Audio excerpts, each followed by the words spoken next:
അതിന് കിട്ടൂലെന്ന് ചോളമൊന്നും. ആരൊക്കെ ആരൊക്കെ ഇതിൻ്റെ ചോളം കണ്ടുപിടിക്കണമെങ്കിൽ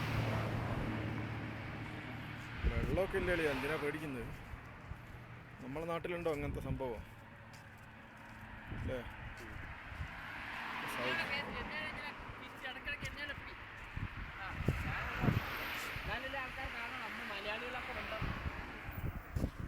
ഞാനെന്താ രണ്ടാം കെട്ടിട്ടുള്ളൂ, ഞാൻ വേണ്ട. ഉണ്ടോ, കാണുന്നുണ്ടോ നടക്കളിയേ?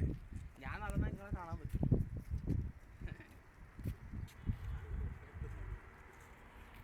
കാതർ കാക്ക കാതർ മുതലാളി ഇറങ്ങി അമ്മ ജോലി ചെയ്യണം.